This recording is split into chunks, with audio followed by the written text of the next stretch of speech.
Thank you everyone for joining this last talk in this blog. I am actually very thankful for the organizers choosing my talk as one of the ones for this conference. I saw that this conference is very diverse and there are people here with different backgrounds. And today I will talk about how do we keep Kubernetes clusters up to date over multiple cloud providers.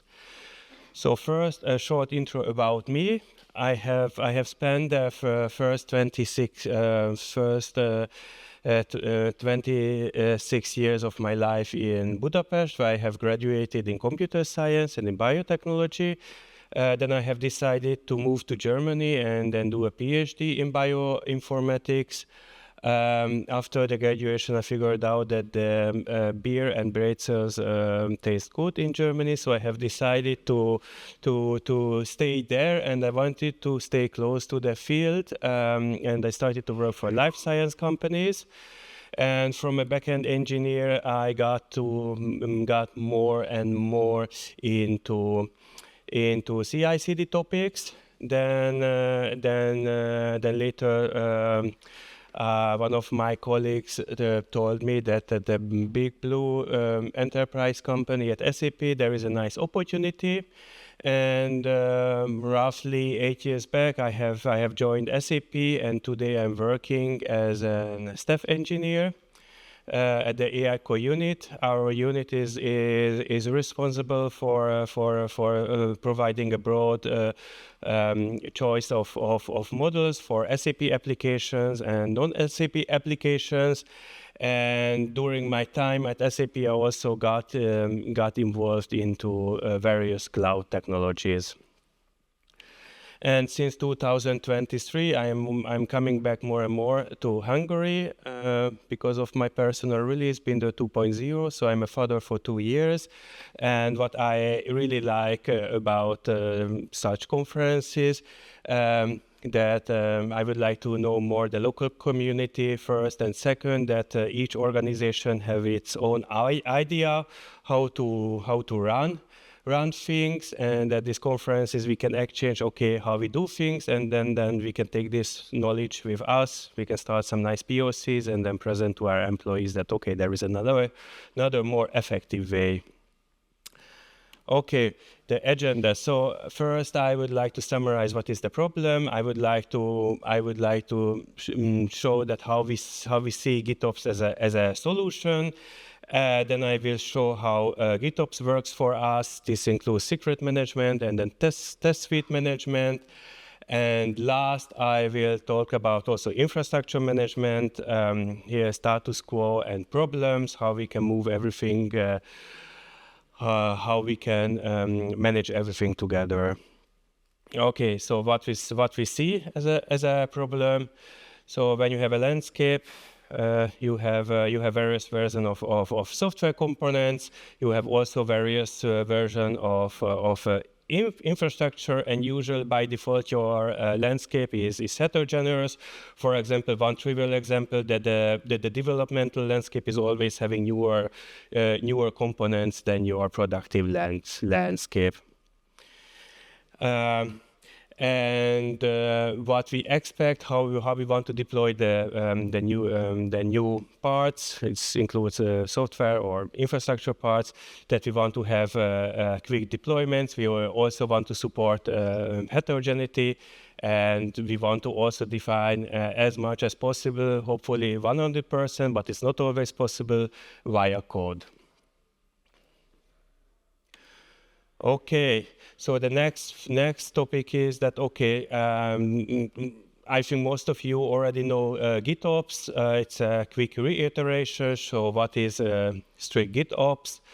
So the entire system is described declaratively. You also want the whole system state in a version control system. These days it is Git. And you want some processes in place. These are realized by operators that keep the system in sync. And if something goes wrong, then you want to also get an alert on the divergences. Then why GitOps is popular? First, it's easy to use. Terms and conditions apply. For that, I will also spend a few slides. And easy to use is fulfilled by the last 3 points, like the design system state, the operators for keeping the system in sync, and then also for alerting on divergences. Then we also want to easy to reason about. And we also want a secure system. The secure system can be also described by Git, but I will also spend a few minutes on this, because you know that it has happened previously that some people checked in credentials into Git, and that can lead to ugly things. What is also important that everything is reproducible, recoverable. So you want that your landscape can be easily restored or can be easily created. No more clicking, no more hacking somewhere that somebody knows something and then goes in and then changes something. And it's also very easy to audit. So when you make a change, you can see this in the commit history what has happened previously. Okay, what challenges do we see? One I see here for challenges. One is that how we can map the landscapes to a GitOps repository. Then how we can organize the configuration of all services and applications in a GitOps repository. What do we do about the secure requirement? How we can manage encrypted data, and then how do we handle change progression? What happens when a new commit comes in? Okay, so this is so let's see how does the branch setup look like. So on the left you can see the older commits. On the right you can see the newer commits. Then you have various productive landscapes that are here. It's for easier understanding for every cluster. We have a branch, but then something was set up wrongly, and we need to do a hotfix for the productive one landscape. Then there is divergence, but with a fast forward merge, then we merge the fixes in later, and then with fast forward merges on the branches, then we move also the productive environment to a later stage of the commit history. Then but the problem is that you have also the dev landscape. So here, for easy understanding, there is one main branch can be seen, but for usually at big enterprises, and so there are a lot of compliance requirements. So there is usually a main branch at the dev, and it's mirrored also at the prod repository at some well-defined intervals. So then there are the developers who are much more further, and there is a developmental cluster. Listening branched out from the main branch. Then here you can see that that we have an integration branch where the integration clusters are listening. And once the test and the integration clusters are validated, then we can say that let's do a fast forward merge from the dev main to the prod branch, which is the release candidate branch, and then all prod clusters are listening to the release candidate branch. Then everything is green. Then we move. Then we do the changes. So there are various teams working on various features. They open up a pull request branch. Then you have only a limited number of clusters, and you can say that that these clusters are synced to a specific tag. So here you can that is the current head of the PR branch.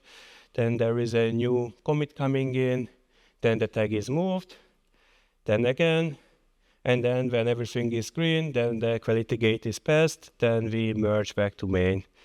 This is also for the second feature, can squash merge, can be imagined, and then that is the latest head of the main. Okay. Then what is the repository layout? So this is the management hierarchy. On the left side, the blue ones are the services that is the minimal set of VC that is needed for a proper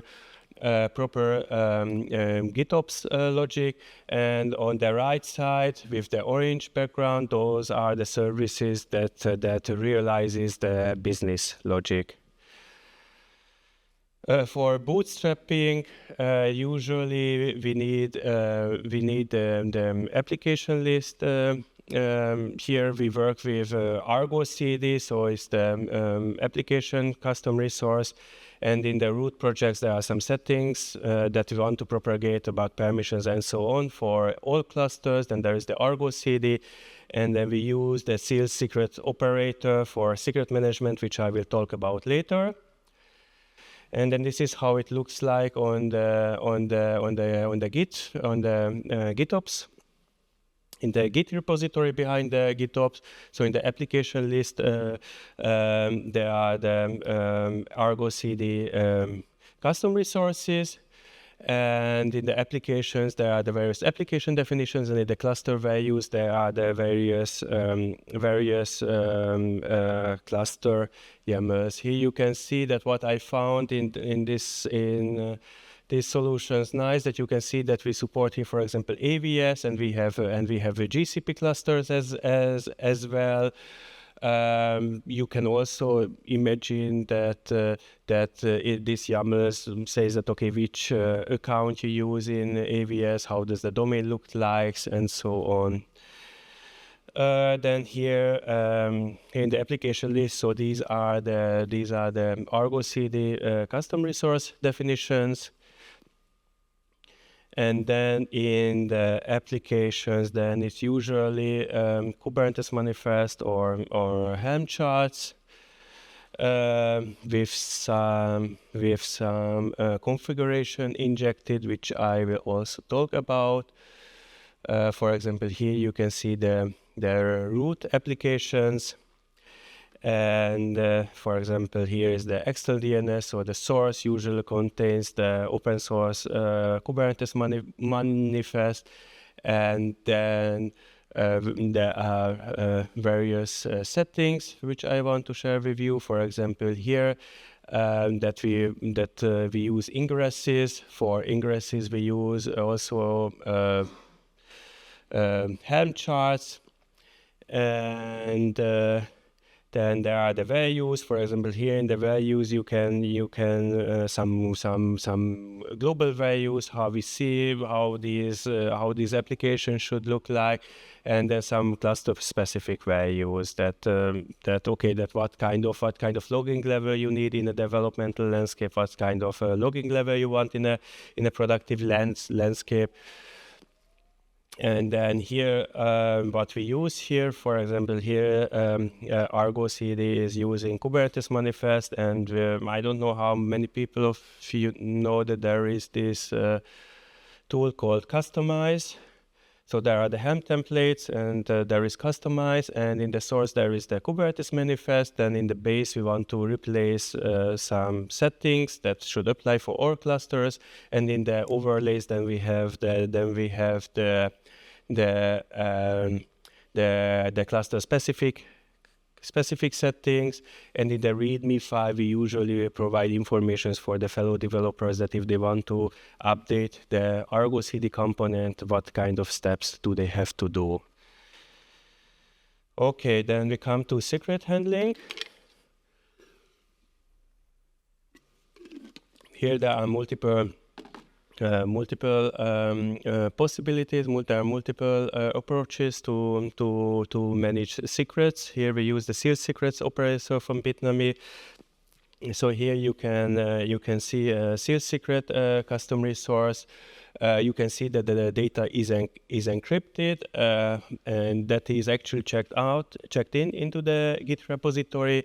How you can imagine that this works, that there is a public key and a private key. The private key is stored in a specific namespace in Kubernetes, and then with the public key, then you can encrypt the settings. Then we also annotate our secrets, so we want to know when was this created, which account, which AWS account we use, and some other important metadata for easier tracing. And the question is, okay, what happens when we have to rotate the key? Then we create a new key in the Kubernetes system, this new private public key pair. Then with this new key, with the new public key, then we encrypt the data, and then we can remove the old key from the Kubernetes, and then the new key is used. Then the next topic is the change validation. Here we use two components. One is an in-house GitHub reactions operator, and the second one that for workflow management. So tests are usually workflows. For that we use the Argo workflow projects. So here, back to the branch validation. So the new commit is coming in. That one you can see it on the top. Then we wait for the cluster update. So Argo CD in the back deploys the new components. Then when it's done, then the Argo-based test suite is triggered, and then we wait for the results. And then you see that, okay, the branch head is green or red, and then the whole cycle repeats. The question is, what happens if you have a PR validation? So it is almost the same. It finds the new commit, then it locks the commit. Locking the commit is tagging the cluster with the latest commit, and then everything else is the same. So updating the cluster, triggering the test suite, and then waiting for the test suite.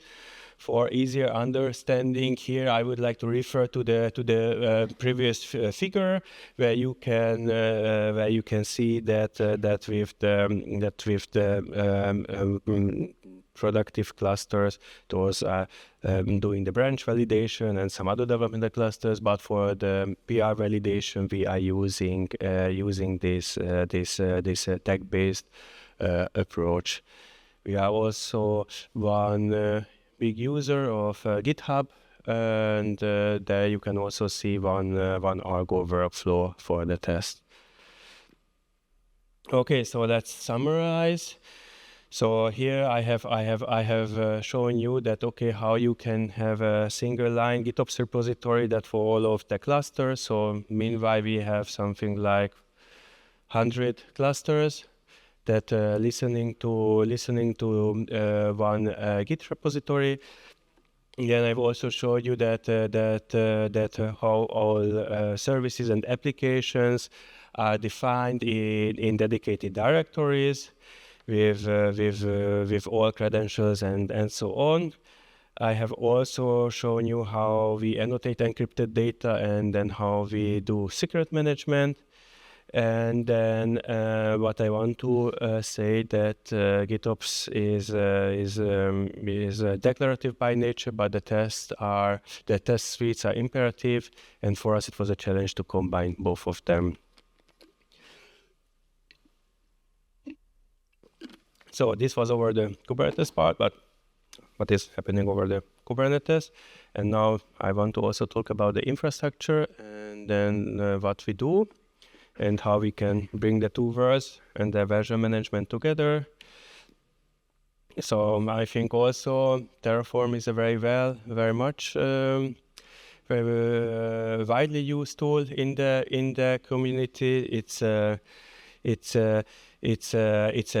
command line tool. So usually, how does this look like? So either you have some kind of script, and then it calls Terraform, or you somehow call Terraform from your CI pipeline, and then the changes are executed.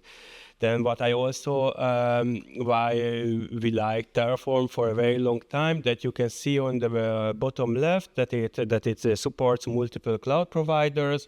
Maybe about that last one, that that something is pouring out you don't know. That is the Cloud Foundry provider, and you can basically target multiple cloud providers and environments at the same time, while this with this wide support of various providers. So extended provider support. So and then so this is invoked by a command line, and then there is a big state file is created which describes your infrastructure, and then when you execute Terraform, then it checks against the state file that okay, what kind of changes have to be carried out. However, there was one issue that some businesses figuring out other ways, that there was a license change by HashiCorp. So HashiCorp was behind Terraform. And that one has a bit changed the adoption, because the businesses have to pay some money. There is also an open source fork, which is called OpenTofu. But anyway, So as you see that this is happening with scripts, and the question is how we can do with this GitOps. For that, there is another tool that we are changing to. So it's called Crossplane. So the big advantage of Crossplane that it has an extensive API that you can call programmatically, either from your Kubernetes cluster, as Crossplane runs natively over Kubernetes, or you do some programmatic calls via your favorite applicable programming language like Python. And then Crossplane watches these API calls and then makes the necessary changes when necessary. Compared to Terraform, Crossplane provides a control plane architecture, and it provides capabilities to manage external resources. So your infrastructure is managed from Crossplane. What we also like, and how I want to connect the two words, that since this is native to Kubernetes, then you can also use the native Kubernetes tools like for GitOps engine, Argo CD, and then and Velero for backups. And what I also wanted to mention that every resource has its own state in Kubernetes. This is for recap. So an AVS provider defined as a custom resource in Kubernetes. And what I also wanted to talk about infrastructure deployment. So I work for SAP, and we have an in-house solution which is for some years this is already open source. It is called Gardener, and this provides Kubernetes as a service. So we used Gardener to deploy our managed Kubernetes landscapes over AWS, Azure, GCP, OpenStack, and some other providers. We at SAP we have to support a lot of cloud environments, and therefore we needed Gardener. Also, what is also important that you have the nodes, and that's also managed by Gardener. So you have so you can manage the operating system on the nodes. Like there is the Debian-based Garden Linux, SUSE, Ubuntu. And what is also nice, that it has an automated lifecycle management. Everything is also defined here with Kubernetes-like YAMLs, and you can do updates with built-in automation. So we use also Gardener in this whole GitOps setup for updates. Okay, so in summary, that what we achieve with this whole architecture, that one requirement that we want to describe as much as possible via code. We want to roll out the changes as soon as possible via GitOps. For our own components, it's easy because it's managed by our own CI pipelines. There are various FOSS services, so you saw this Argo CD, ExtraDNS, and so on, but we are a big enterprise, so there are user compliance requirements, so we have to check the images, maybe adjust them. Then for the Kubernetes or container orchestration layer, we also have GitOps here. And last but not least, if there are some other third-party services, then it's good to have a provider developed and bringing it under GitOps. I have to add that it's a very good working student project to have a provider extended or developed, because what they do will be open source. And they have also on the CV that they work for a large company, and for us that it's good because we have the